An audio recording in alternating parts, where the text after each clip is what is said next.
अस्सलाम वालेकुम व्यूअर्स, कैसे हैं आप? ठीक हैं? आज आप देख रहे हैं कि मैं थोड़ा थोड़ा मुस्कुरा रहा हूँ। वीडियो आज मैंने व्यूअर्स आज मैंने ना एक वाक़या देखा है। आप यकीन करें कि इतना मज़ेदार वाक़या है कि मैं आपको बता नहीं सकता। मैंने सोचा कि मैं ये अपना ज़िंदगी का एक्सपीरियंस मैं आप लोगों के साथ ज़रूर शेयर करूँगा। आप यकीन करें, बड़ा ही फ़नी किस्म का वाक़या है और बताने के काबिल है। ये नहीं है कि भोंगी नहीं है। वाक़या का जो मुख्तसरन बात है ना, वो ये है कि कोई शख्स उसने अपने किसी दोस्त को अपने तल्लकात बताने हैं, अपने रिश्तेदारों की वर्थ बतानी है, तो उसका इतना मैंने फ़नी और डिफरेंट अंदाज आज मैंने देखा है ना सुबह, तो मैं रह नहीं सका। मैंने सोचा मैं इसके ऊपर वीडियो आप लोगों को ज़रूर बता के दिखाऊंगा और आपने ज़रूर वो नोट किया होगा। व्यूअर्स, हुआ कुछ इस तरह कि मैं ना अपने एक जगह पे एक दोस्त के पास गया। वहाँ पे बाहर खड़े हुए बातचीत तो हो रही थी मेन रोड के ऊपर। इतनी देर में मैं क्या देखता हूँ कि एक बंदा आया मोटरसाइकिल के ऊपर, आगे वहाँ पे ना खड़ा हो गया है। इतनी देर में 1 मिनट 2 मिनट के बाद एक और लड़का आके खड़ा हो गया है। अब वो लड़का उसको कहता है, सॉरी यार, मैनू ना अज जरा थोड़ी देर हो गई, तू राती भी मेरे हाल आया तो मैं जड़ा है वो नहीं तेन मिल सकिया। और यार पता की होया, वो मैनू ना जाना पै गया अपनी फुफो वाल। ਉਹ मैं ਗੱਡੀ ਲੀਤੀ ਸੀ ना, ਤੇ ਉਹ ਜਿਹੜਾ ਹੈਗਾ मैं फुफो ने मैनू फुफो ਨੂੰ पता चलिया तो मैं ਉੱਥੇ चला गया। ਹੁਣ ਉੱਥੇ ਗਿਆ ਤੇ ਉੱਥੇ ना फुफो के घर के बाहर पहले 4 ਗੱਡੀਆਂ खलोतियां सी। अब ये देखें, वो साथ साथ बता भी रहा है अगले को अपनी वर्थ। पहले 4 ਗੱਡੀਆਂ खलोतियां सी।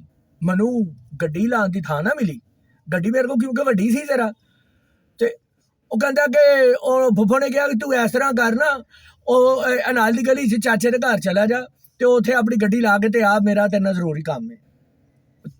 चाचे का तो तेनू पता ही है ना, ਉਹ ਜਿਹੜਾ ਉੱਥੇ ਅਮਰੀਕਾ ਹੁੰਦਾ ਹੈਗਾ, ਜਿਹਦੇ 2-3-4 ਹੋਟਲ ਹੈਗੇ ਨੇ ਉੱਥੇ ਅਮਰੀਕਾ ਦੇ ਵਿੱਚ, ਤੇ ਉਹ ਬੜਾ ਤੈਨੂੰ ਪਤਾ ਬੜਾ ਸ਼ਹਿਜ਼ਾਦਾ ਬੰਦਾ ਹੈਗਾ ਉਹ, ਤੇ ਇਸ ਤਰ੍ਹਾਂ ਲੱਖਾਂ ਰੁਪਏ ਉਡਾ ਦਿੰਦਾ ਹੈਗਾ। ਉਹ ਯਾਰ ਜਿਹਦੀ ਸ਼ਾਦੀ ਤੇ ਗਏ ਨਹੀਂ ਸਾਂ, ਮੈਂ ਗਿਆ ਸਾਂ ਤੇ ਤੈਨੂੰ ਆ ਕੇ ਦੱਸਿਆ ਸੀ ਕਿ ਉਹਨੇ 500 ਵਾਲੇ ਨੋਟਾਂ ਦੀਆਂ ਵੇਲਾ ਇਸੇ ਤਰ੍ਹਾਂ ਸੁੱਟਣੀਆਂ ਸ਼ੁਰੂ ਕਰ ਦਿੱਤੀਆਂ। ਸਮਝ ਆਈ ਉਹ ਨਾ, ਉਸੇ ਚਾਚੇ ਦੀ ਗੱਲ ਪਿਆ ਕਰਦਾ ਵਾਂ। ਉਹ ਮੁੰਡੇ ਜਿਹਦੇ 2 ਮੁੰਡੇ ਡਾਕਟਰ ਹੈਗੇ ਨੇ ਤੇ ਇੱਕ ਮੁੰਡਾ ਵਕੀਲ ਹੈਗਾ ਏ। ਹਾਂ, ਤੇ ਉਹਦੇ ਘਰ ਗਿਆ ਵਾਂ तो ਉਹਦੇ ਘਰ ਅੱਗੇ ਤਾਲਾ ਲੱਗਿਆ। ਮੈਂ ਕਿਹਾ ਯਾਰ ਹੁਣ ਮੈਂ ਕੀ ਕਰਾਂ। ਉਹ ਫਿਰ ਜਨਾਬ ਉਹ ਮੈਨੂੰ ਉਹ ਸਾਹਮਣੇ ਉਹਨਾਂ ਦੇ ਮੇਰੇ ਜਿਹੜੇ ਹੈਗੇ ਨੇ ਇੱਕ ਹੋਰ ਰਿਸ਼ਤੇਦਾਰ ਰਹਿੰਦੇ ਸੀ, ਉਹ ਬਾਜੀ ਮੇਰੀ ਜਿਹੜੀ ਹੈ ਨਾ, ਉਹਨਾਂ ਦੀ ਬੇਗਮ ਜਿਹੜੀ ਹੈ, ਉਹ ਮੈਂ ਉਹਨਾਂ ਨੂੰ ਨਾ, ਉਹ ਮੇਰੇ ਤੋਂ ਥੋੜਾ ਵੱਡੇ ਨੇ ਤੇ ਮੈਂ ਉਹਨਾਂ ਨੂੰ ਬਾਜੀ ਬਾਜੀ ਕਹਿੰਦਾ। ਮੈਂ ਉਹ ਡਾਕਟਰ ਨੇ, ਬੜੀ ਵੱਡੀ ਪ੍ਰੋਫੈਸਰ ਹੈ, ਤੇ ਮੈਂ ਉਹਨਾਂ ਨੂੰ ਨਾ ਬਾਜੀ ਬਾਜੀ ਕਹਿੰਦਾ, ਮੈਂ ਨਹੀਂ ਡਾਕਟਰ ਕਹਿੰਦਾ। ਤੇ ਉਹ ਮੈਂ ਉਹਨਾਂ ਨਾਲ ਜਿਸ ਵੇਲੇ ਗਿਆ ਤੇ ਉਹਨਾਂ ਨੇ ਉਹ ਬੜੇ ਖੁਸ਼ ਹੋਏ। ਉਹਨਾਂ ਨੇ ਕਿਹਾ ਕਿ ਹਾਂ ਜੀ ਕਿੱਧਰ ਆਏ ਹੋ ਤੁਸੀਂ। ਉਹ ਮੈਂ ਕਿਹਾ ਬਾਜੀ ਆ ਮੈਂ ਗੱਡੀ ਲੈਣੀ। ਕਹਿੰਦੀ ਲੈ ਲਾਓ, ਇਹ ਕੀ ਗੱਲ ਕਰਦੇ ਹੋ, ਮੇਰੇ ਵੀਰ ਦੀ ਗੱਡੀ ਤੇ ਗੱਡੀ ਨਾ ਲੱਗੇ। ਉਹਨਾਂ ਦੀਆਂ ਆਪਣਾ 2 ਗੱਡੀਆਂ ਪਹਿਲੇ ਖਲੋਤੀਆਂ ਸੀ, ਉਹਨਾਂ ਨੇ ਸਾਈਡ ਦੇ ਵਿੱਚ ਜਗ੍ਹਾ ਬਣੀ ਸੀ, ਉਹਨਾਂ ਨੇ ਕਿਹਾ ਲਾ ਇੱਥੇ ਗੱਡੀ ਆਪਣੀ। ਲੋ ਜੀ ਭਾਈ ਜੀ, ਮੈਂ ਇਸ ਤਰ੍ਹਾਂ ਗੱਡੀ ਲਾਈ ਤੇ ਤਾਂ ਮੈਨੂੰ ਸਕੂਨ ਆਇਆ ਤੇ ਭਾਈ ਜੀ ਮੈਂ ਵਾਪਸ ਆਰਾਮ ਦੇ ਨਾਲ ਆਇਆ। ਉਹ ਰਾਤੀ ਫਿਰ ਮੈਂ ਫੁੱਫੀ ਵੱਲ ਗਿਆ। ਫੁੱਫੀ ਨੇ ਭਾਈ ਜੀ ਉਹ ਜਿਹੜਾ ਹੈਗਾ ਗਿਲੇ ਸ਼ਿਕਵੇ ਸ਼ੁਰੂ ਕਰ ਦਿੱਤੇ ਕਰਨੇ, ਦੂਸਰੀਆਂ ਫੁੱਫੀਆਂ ਦੀਆਂ ਸ਼ਿਕਾਇਤਾਂ ਲਾਉਣੀਆਂ ਸ਼ੁਰੂ ਕਰ ਦਿੱਤੀਆਂ, ਇੰਜੇ ਉਂਝੇ। ਤੇ ਮੈਂ ਕਿਹਾ ਯਾਰ ਚਲੋ, ਫਿਰ ਮੈਂ ਫੁੱਫੀ ਨੇ ਤਸੱਲੀ ਦਿੱਤੀ ਤੇ ਮੈਨੂੰ 4 ਵੱਜ ਗਏ ਘਰ ਆਉਂਦਿਆਂ। ਤਾਂ ਕਹਿੰਦਾ ਯਾਰ ਤਾਂ ਫਿਰ ਮੈਂ ਤੇਰੇ ਵੱਲ ਜਿਹੜਾ ਨਾ ਉਹ ਮੈਂ ਆ ਨਹੀਂ ਸਕਿਆ, ਤੇ ਅੱਜ ਸੁਬਾਹ ਵੀ मैं ਤਾਂ लेट हो गया वाँ। वो उसका ये सारा वाक़या सुना मैं तो मेरे तो हंस हंस के बुरा हाल हो गया। मैंने कहा कैसे उसने अपने दोस्त को, अपने जितने भी मोटे मोटे अमीर थे उन सभी का तारुफ भी करवा दिया कि हम कितने जो है वो हम लोग अमीर हैं और ये है।